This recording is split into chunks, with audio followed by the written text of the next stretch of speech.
Welcome back to another Swordmaster Publications presentation. My name is Ernie Lawrence, and today we're going to be studying Judges chapter 6. Now, Judges chapter 6 begins a four-chapter series on the person of Gideon and Gideon's family. So they go together. Those four chapters go together as a complete story within Judges before we switch over to another story and a different judge. But we're going to do chapter 6 today, and then each of the other chapters are going to be their own video. So let's get started. Verse 1 of chapter 6, it says, "And the children of Israel did evil in the sight of Jehovah, and Jehovah delivered them into the hand of Midian 7 years." There's a couple of things to point out here in this verse. Number one, we're starting out the story with Israel again doing evil. They're rebelling against God. They're leaving the ways that he had taught them to live according to the law of Moses, and they're doing evil. And so what Jehovah does is he delivers them to the hands of the Midians. And what that means is God is not actively going to the Midianites and saying, "Hey, the Israelites, they're messing up. I want you to go punish them." That's not how it works. When God delivers something, or when God acts in the world, a lot of the times that action is him allowing things to happen. Remember, when the Israelites were faithful, they came into the promised land and they conquered. They won battle after battle after battle.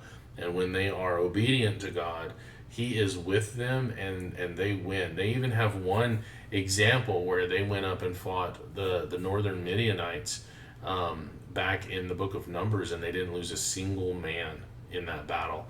And so when God is with them, they don't lose. And when God withdraws that help, that is how he is, in a passive sense, allowing them to be conquered by people like the Midianites. And they were delivered to the Midianites. They were given over to the Midianites for a time of about 7 years. And after that 7 years, they are going to cry out, and God's going to send another judge. So let's continue on. Verse 2, "And the hand of Midian prevailed against Israel.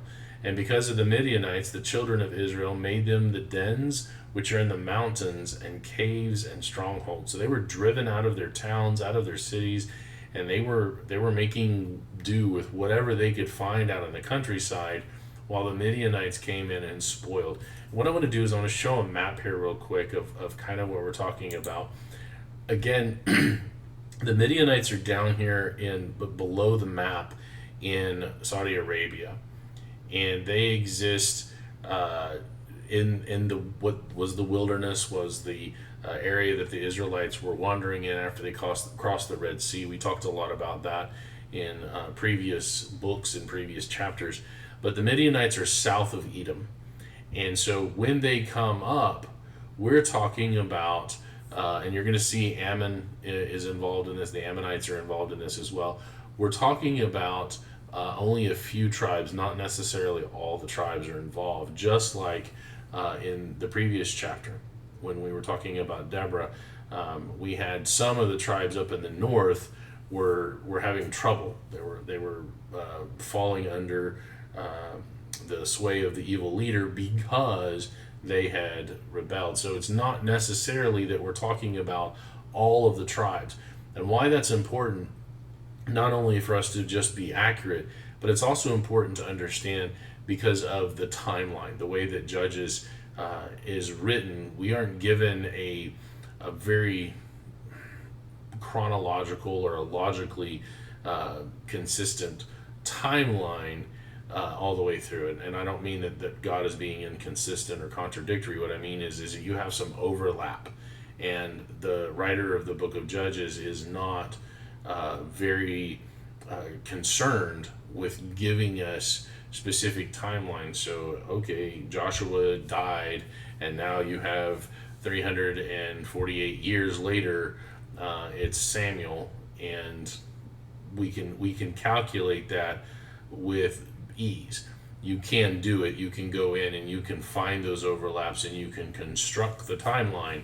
But if you want to do that accurately, you have to understand that there might be some stuff going on up in the north with a certain judge, and then that overlaps with some stuff going on in the south with a certain judge, and then that overlaps with a little bit of stuff that's going on the other side of Jordan with Reuben and Gad and Manasseh, and there's that overlap, and you have to account for that. If you say, oh, well, it just says Israel and that's all of the tribes, that's not necessarily the case.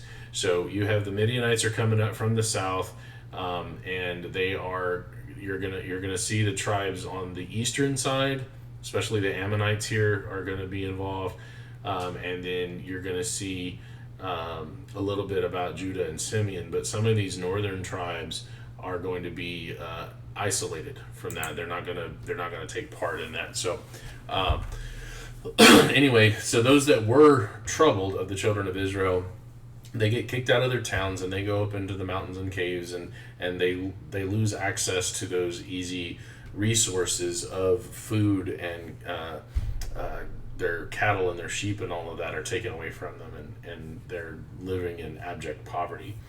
And so it was when Israel had sown that the Midianites came up. So what that means is that the Israelites had planted their crops, and the Midianites waited for that. And then after they had planted their crops, the Midianites came up, the Amalekites, and the children of the east. So the Amalekites were those that were, again, if you look, you don't see the Amalekites on the map. The Amalekites were those that were driven out. And so they're mad, and so they're coming back in. They've got the Midianites to come in and help them, and they want to drive the children of Israel out the same way that the children of Israel had driven them out. And so they wait till they plant, and they come in from the east, and they camp against them. They set up a siege, and they have this campaign, and they're driving them out. So it says, and they camped against them and destroyed the increase of the earth till you come unto Gaza, and left no sustenance for Israel, neither sheep nor ox nor ass. So when when we talk about that, we're going all the way from the east side, including Reuben, and as I said, Judah and Simeon, all the way over here, and here's Gaza, and this is the south part here is what we're really dealing with, and then you also have kind of up on the east here next to Jordan. Okay, so that's visually where we're looking at. Verse 5 says, for they came up with their cattle in their tents, and they came as grasshoppers for multitude, for both they and their camels were without number, and they entered into the land to destroy it. So this idea is that there's a great multitude there like grasshoppers. Now here's an interesting thing. Grasshoppers, locusts, it's the same idea. Okay, we see this idea of locusts in books of prophecy. We're going to see it in some of the major prophets, and we're going to see it in Revelation. And the idea is that it's not actually locusts, it's not actually grasshoppers, it's a symbol for the multitude, how many this army represents. And again, it's based in this Old Testament concrete idea. We're being told, in other words, here in this verse, that when we see the idea of grasshoppers as a metaphor or as a symbol, it just means a really large multitude, particularly of an army, because grasshoppers or locusts or whatever tend to, when they move in mass, tend to consume and destroy everything. It's a scorched earth kind of policy. And so that's what's happening here. You have all of these men that are part of this army, and there are just so many of them that they're unstoppable because Israel is unfaithful to God. And so it says in verse 6 that Israel was greatly impoverished because of the Midianites, and the children of Israel cried unto Jehovah. And of course, that's what happens is they are in the lowest of the low. You know, they've lost everything at this point, and it brings to mind the idea of the prodigal son in a lot of ways. You know, he had spent everything, he had spent his riches, and he was in a pigsty. He was at the lowest of the low. He could only eat whatever leftovers the pigs left him. And that's the vision I get here of these Israelites who had rebelled against God. the Midianites had come in, and they had completely taken out all those resources, and they were living in abject poverty. And so finally they turned back to God in the way that the prodigal son remembered, I have a father who has all of this. Why don't I go back to him? So they cry out to him. And it came to pass, when the children of Israel cried out unto Jehovah because of the Midianites, that Jehovah sent a prophet unto the children of Israel, which said unto them. Now we aren't given the prophet's name here. He just sends a prophet, somebody that is basically like a preacher that God is talking directly to, and he sends him to say, "Thus says Jehovah God of Israel." And again, I want to highlight the idea here that whenever you see the word Lord in all caps, that's Jehovah or Yahweh, depending on how you want to translate that. Jehovah, of course, is coming more from the Latin, and Yahweh is coming more directly from the Hebrew, but either one will work. Both of those mean the same thing. But that's the name of God, and God wants his name to be known. This idea that it's too holy to speak or that it's too holy to write is nonsense. He was very, very explicit about getting his name out there and known to everybody. And so this idea of turning it into Lord in all caps is the opposite of what God wants. He wants us to know his name. He wants to be a personal God, that we would know him. And so thus saith Yahweh God of Israel, or Jehovah God of Israel, I brought you up from Egypt and brought you forth out of the house of bondage. So again, we see a very familiar phrase. He says this starting in Exodus all the way through the rest of the books of Moses, all the way through Joshua. Jehovah reminds them of this. I am Jehovah God. I am the one that brought you out of Egypt, brought you out of bondage. I'm the one that gave you the promised land. I'm a very specific God. I'm the one true and living God. All of these other fake false gods made of sticks and stones are stupid, and you going off to worship them is maddening, not just because I'm holy, I'm true, and I've done all of these things for you. I'm the creator of the universe, but also you're leaving me for a statue that man made. Like, you're not even leaving me for a real other being. And how insulting is that to add to the idea of rejecting the God that has done so many things for you? And so he's reminding them of this through this prophet. And he says, and I delivered you out of the hand of the Egyptians and out of the hand of all that oppressed you, and drave them out from before you, and gave you their land. So he reminds them of all of this, saying that I can do that now. He's reminding them of all the things that he had done before to let them know, I've heard your cry, I can do that now. But here's why you're in the straits that you are. Listen to what he says in verse 10. And I said unto you, I am Jehovah your God. Fear not the gods of the Amorites, in whose land you dwell. So he said, I said this to you. I told you this. When you go into this land, don't fear these fake false gods made of sticks and stones. They aren't real. I'm the one true and living God. Okay? I am Jehovah your God. You shouldn't fear these things that aren't real. You're dwelling in their land because they're not real and I am, and I'm all powerful. But what does he say at the end of the verse? But you have not obeyed my voice. You didn't listen to me. I told you this and you didn't listen to me. And then it says, and pay attention here, and there came an angel, a messenger of Jehovah, and sat under an oak which was in Ophrah, that pertained unto Joash the Abiezrite, and his son Gideon threshed wheat by the winepress to hide it from the Midianites. Okay, so you have this messenger sent from Jehovah, and he just goes and sits under this oak. And there's a man named Joash who has a son, Gideon, who's threshing wheat. That means he's taking the wheat and he's beating it so that the grains fall out and he can get rid of the stalks, and they can burn the stalks. And he's doing it in a way that hides it from the Midianites. Okay? So this is the young man. Gideon is our judge. Gideon is the man we're going to be talking about for the next 4 chapters, him and his family. And verse 12, the messenger of Jehovah, and notice here that it says, there came an angel. Okay, the word angel is malak, it means messenger.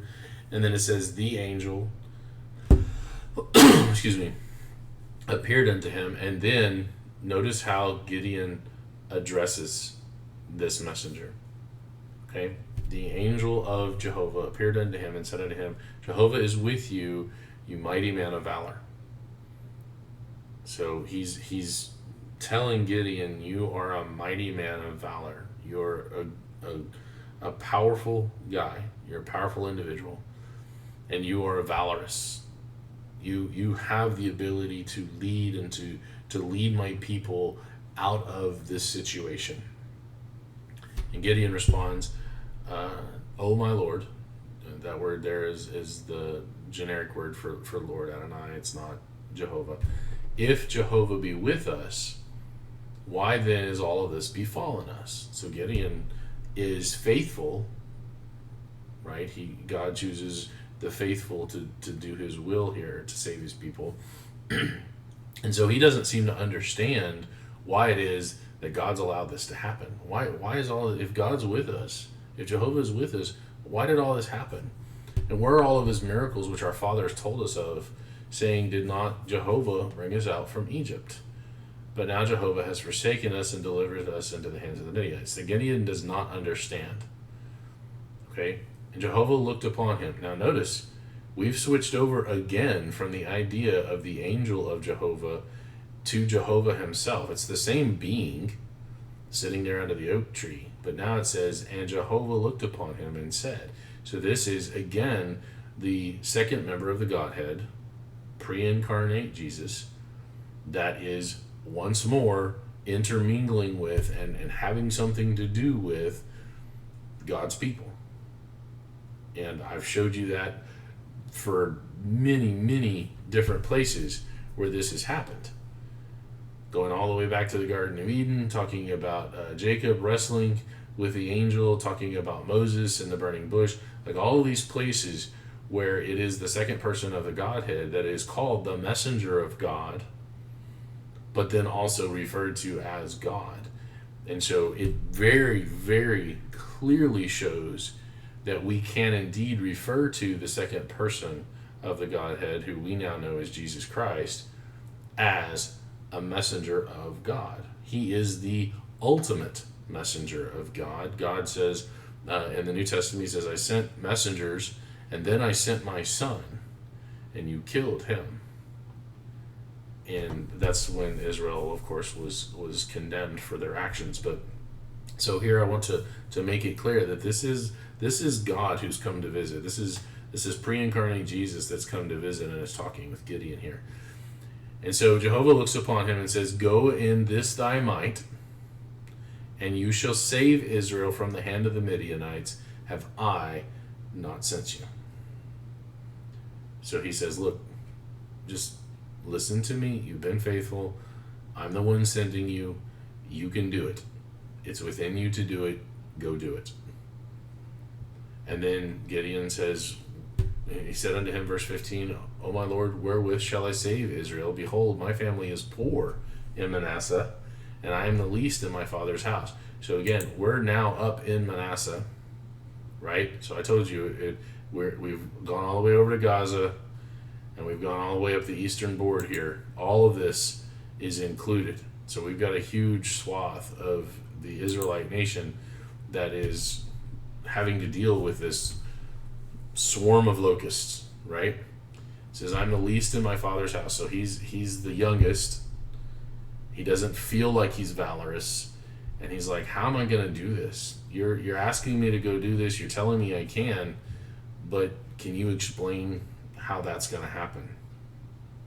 And then Jehovah said unto him, surely I will be with you, and you shall smite the Midianites as one man. Okay, he's going to smite them as one man. So what does that mean? Well, we're going to look a little bit further into the context and find out just exactly what Jehovah means here. Does that mean that Gideon is going to go and single-handedly take out this entire swarm of grasshoppers worth of army? Is he going to go and fight single-handedly millions of Midianites, right? And beat them back? Or does it mean something else? And so Gideon says unto him, if now I have found grace in your sight, that's just generic favor there, then show me a sign that you would talk with me. Depart not from here, I pray you, until I come unto you and bring forth my present and set it before you. And he said, I will tarry until you come again. So Gideon's going to make it, not a deal here, but he just wants to see a sign, because he's generations removed from all of the wonders that God did in Moses' day and Joshua's day. And so he wants to see confirmation that this person is indeed from God, right? And so he's devised a way to do that. And he's like, just stay right there. I'm going to go to get a present for you, and I'll be right back. Promise me that you'll stay right there until I get back. And he says, I'll stay. So Gideon goes in and made ready a kid, an unleavened cake of an ephah of flour, and the flesh he put in a basket, and he put the broth in a pot and brought it out unto him under the oak and presented it. So he goes and cooks him a meal, right? A young goat and some unleavened cakes of flour, right? And he presents it to him. And the messenger of God, remember, we've already been talking that this is Jehovah. So it says, and the angel, the messenger of God, said unto him, take the flesh and the unleavened cakes and lay them upon this rock and pour out the broth. And Gideon did that. And then the messenger of Jehovah put forth the end of the staff that was in his hand and touched the flesh and the unleavened cakes. And there arose up fire out of the rock and consumed the flesh and the unleavened cakes. And then the messenger of Jehovah departed out of his sight. So he brings him out. He kind of does this whole thing where he prepares the meal, but then he's like, all right, you're kind of bringing this as a gift to me, and reminiscent of the sacrifices that were called for in the book of Leviticus. He hasn't put it on a rock. And so Gideon does that, and then he touches Jesus essentially touches it with a staff and consumes it like it's on an altar on the fire. He's accepting the gift. He's burning it up as if it's on an altar. And that is the sign that Gideon accepts that this is indeed a messenger from God. So when Gideon perceived that he was a messenger of Jehovah, Gideon said, alas, O Jehovah God. So I believe you. I believe that you are Jehovah God. And I'm going to do what you said. For because I have seen a messenger of Jehovah face to face, and Jehovah said unto him, peace be unto you, fear not, you shall not die. So not only does he believe it, he's saying, I've seen this face to face, I'm going to die. Because if you remember when Moses goes up onto the mountain of Sinai, he asks to see God, and God, passes before him, but he doesn't get to see his face, and his face is shining. And so Gideon has grown up with these stories, and he knows that if anybody sees God in all of his glory face to face, that they're going to die. And so he has it in his mind that this really was God that I was talking to, and I've seen him face to face, now I'm going to die. And Jehovah speaks to him, the messenger's gone, so now he's getting the direct communication here. He says, peace, you're not going to die. I've got a job for you to do. I'm certainly not going to give you a job and then kill you before you get it done. So Gideon built an altar there unto Jehovah and called it Jehovah Shalom. In other words, the word shalom is peace. So this is the peace of God because, what did Jehovah say? Peace, you're not going to die. And so he called it Jehovah Shalom. Unto this day it is yet in Ophrah of the Abiezrites. And unto this day, this indicates that the person writing this is something of a historian or a chronicler being led by the Holy Spirit. And a lot of people think it was Samuel that he was writing this. This was part of his the things that he wrote about. So unto this day means that even into Samuel's day, where the altar still exists, Jehovah Shalom. Yet it is still in Ophrah of the Abiezrites. And it came to pass the same night that Jehovah said unto him, Take your father's young bullock, even the second bullock of 7 years old, and throw down the altar of Baal that your father has, and cut down the grove that is by it. So here's part of the answer to Gideon's question. Why did all this happen? Look at what his dad did. Okay, Joash is not an innocent person here. Gideon has grown up hearing the stories of Jehovah, and you kind of have to wonder, where did he hear this from? Because Joash has an altar to Baal. He has a grove that's kind of like a druid's grove where they would worship the trees, they would worship nature, that we see all through the Old Testament. And so God tells him, tear down that altar and destroy the grove. Okay, take away the things that are worshiping false gods made of sticks and stones. Get rid of those. And then he says, and build an altar unto Jehovah your God upon the top of this rock in the ordered place. So the building of the altar is not just something Gideon came up with. It was something that he was commanded to do. So Samuel records the building of it first, but he says, hey, but this is something God wanted. And so he builds the altar upon the top of this rock in the ordered place. In other words, in the place where God told you. And take the second bullock and offer a burnt sacrifice with the wood of the grove that you're going to cut down. So God is showing here his dominance again over fake false gods. He's like, I want you to cut down these fake false gods, this grove of trees, and I want you to use that as wood for the fire to burn this bullock, the second bullock of 7, that is the one without blemish. Apparently, that's what I'm getting out of this. He says, because normally it's the firstlings, but it has to be without blemish, and so he tells him to do the second one because maybe there was something wrong with the first one, and so he's gonna offer it as a sacrifice to God in worship, but he's also showing the fire of judgment against the fake false gods. Okay. And he says, and build an altar. Verse 27. Then Gideon took 10 men of his servants and did as Jehovah had said unto him. And so it was, because he feared his father's household and the men of the city, that he would not do it by day, that he did it by night. So Gideon is, remember, he's a young man. He's the youngest, the least of his father's household.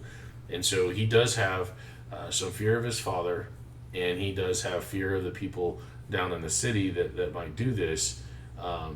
His father is apparently in with the Midianites to an extent because of his disobedience and his worshiping of the idol and whatnot. And so maybe he is not suffering as much as those out in the caves and whatnot, because apparently they have a wine press and whatever. So maybe he's only suffering a little bit compared to those that are out in the caves. But Gideon takes 10 men of his own servants.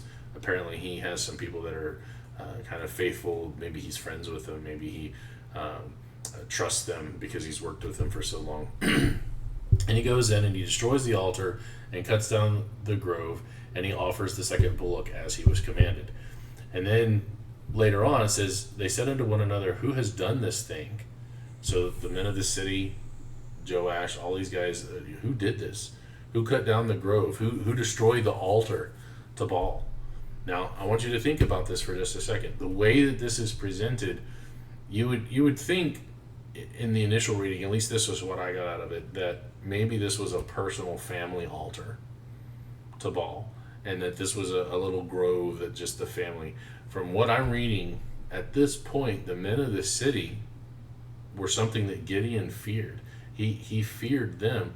So his father was probably in good with them because he kept this altar and this grove, and this was for the whole city. And so Gideon isn't just taking down a personal family thing. He's taking down the altar for the city to Baal and destroying the grove that everybody in the city used. And so they said, who did this? When they inquired and asked, they said, Gideon, the son of Joash, has done this thing. And so the men of the city, right, these are the ones that are asking these questions and are mad. They said unto Joash, bring out your son that he may die. We're going to kill him for doing this, because he has cast down the altar of Baal, and because he has cut down the grove that was by it. And Joash said to all that stood against him, will you plead for Baal? Will you save him? He that will plead for him, let him be put to death while it is yet morning. And if he be a god, let him plead for himself, because one has cast down his altar. So now we see Joash is kind of having a turnaround here. Okay? He's starting to get it. And he says, well, so what are you going to do? Are you going to make a case for Baal, for this god? Are you gonna save your own god? Does your god need saving, essentially? And anybody that is going to make a case for Baal, who's going to argue for Baal, he probably should be put to death, because he's going against the will of the one true and living God. And this indicates to me that Joash probably was doing the things that he was doing out of fear. Maybe he, out of a misguided idea to protect his family or whatever. But Joash is actually the one that Gideon learned all these stories from, because now he's standing up to these men and he's making fun of Baal. He's saying, if somebody casts down his altar, if he's really a god, if he's a living thing, let him make his own case. So Joash is kind of standing up and protecting his son here. And I would argue redeeming himself a little bit in this idea. Therefore, on that day, he called him Jerubbaal. Okay, so this idea that he's called Gideon, now he's getting his name Jerubbaal, and it says, let Baal plead against him because he has thrown down his altar. So this idea here is he's given this new name because Gideon was able to take down the altar, and Joash is saying, look, if he's really a god, as you guys claim, Baal should be able to come in and strike my son down. Let Baal rise up and quote unquote make his case by striking my son down. And if he can do that, then justice will have been served, and Baal has pled his own case, and we can worship. And of course, nothing's going to happen because Baal's not real. He's fake. It says, then all the Midianites and the Amalekites and the children of the east, remember this is up in the land of Manasseh, all the Amalekites and the children of the east were gathered together and went over and pitched in the valley of Jezreel. And they're because of this event, they're getting ready to fight some more. But the Spirit of Jehovah came upon Gideon, and he blew a trumpet, and Abiezer was gathered after him. Okay, so Abiezer, remember this is the area that they're in. They all gather around him. And so we get the idea now that Gideon isn't going to do this as a one man against an army, but the idea is that because of his valor, because of who he is, and God being with him, he was going to be the one man to lead the army against this other army. And even though they were going to be a smaller army, God was going to help them prevail.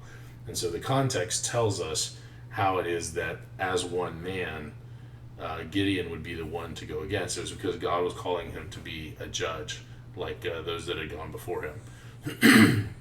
And he sent messengers throughout all Manasseh, who also was gathered after him, and he sent messengers unto Asher, and unto Zebulun, and unto Naphtali, and they came up to meet them. So here we have these other tribes that are across the river. Okay, so he's already in Manasseh, and then you've got all these northern tribes that Deborah and Balak were dealing with in the last chapter, and they come over, and they're there to help.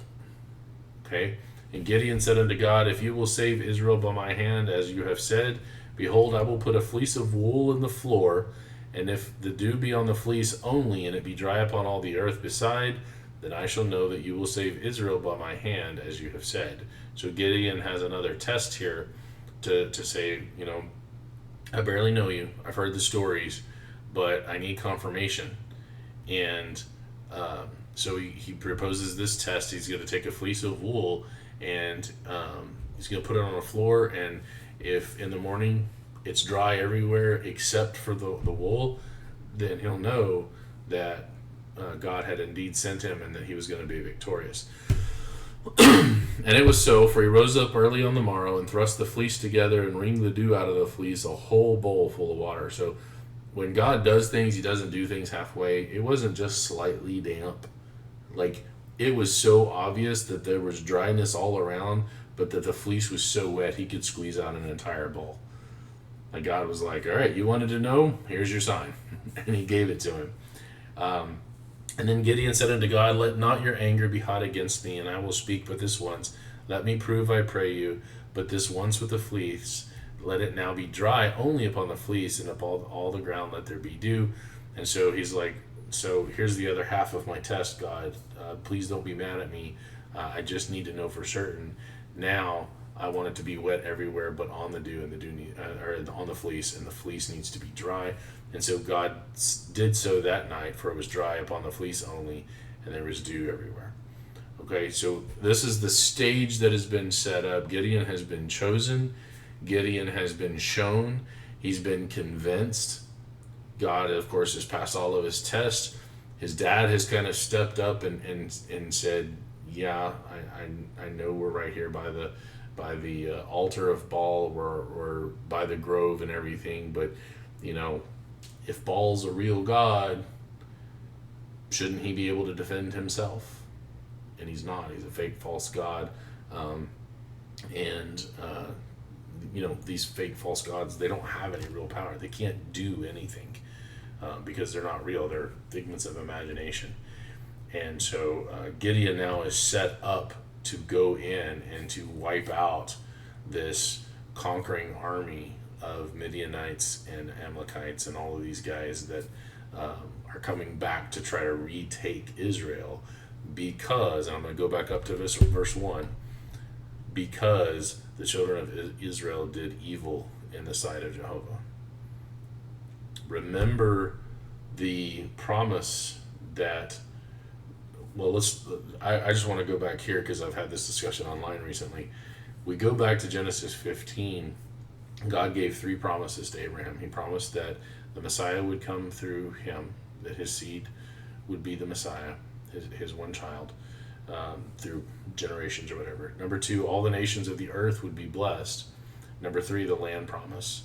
The Messiah and the blessing were all the nations would be blessed because of the Messiah.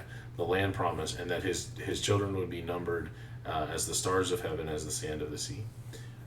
We see in a number of places, Deuteronomy 1, I believe in Numbers and in Joshua, the sand and the stars promise is fulfilled. They're declared to do that. Then we see in the book of Joshua, chapter 11, verse 23, that the land promise is fulfilled. And then we see in, of course, the New Testament that the promised Messiah comes through Judah, through the Israelite nation. And so all of those promises are fulfilled. But after those promises were fulfilled, God then says to Israel, I've given you the land. I've kept my promise to Abraham. Now here's my promise to you. If you continue to obey me, Leviticus 26, Deuteronomy 28, Deuteronomy 32, if you continue to obey me, I will bless you beyond your imagination. But if you disobey me, I will end you. And it will be a horrific end. And to remind them of that, we see all through the book of Judges, parts of Israel become disobedient at various times, and God sends in a nation to punish them. They go in and they conquer and they suppress and they persecute until the Israelites remember, oh, hey, we worship Jehovah and he'll save us.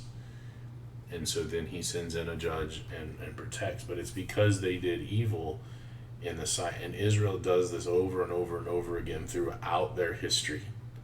We see this hard-heartedness, this stubbornness, this whininess, all of the things that Israel does. They're almost no sections of faithfulness. We get little bright spots. We get David, we get Solomon for the most part, we get Josiah and a couple others in the southern tribes, but for the most part the children of Israel are rarely faithful, and they suffer for it.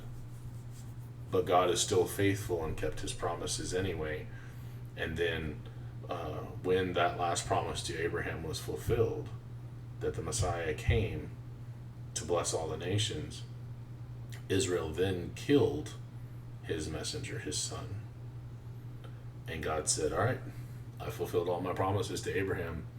Now I'm going to fulfill my promise to you. You did not obey me, so now I'm going to end you. And that's exactly what he does when he destroyed Jerusalem and the temple in the war from 66 AD to 74 AD when Masada fell. The temple was destroyed right in the middle of that 7-year war. So that's Judges chapter 6. We'll do Judges chapter 7 on our next video. Hope you found this to be educational, edifying. I'm glad to be back after our long hiatus, but I look forward to your questions and your comments, and hopefully we will see you for Judges chapter 7. This has been a Swordmaster Publications presentation. My name is Ernie Lawrence, and y'all have a wonderful day.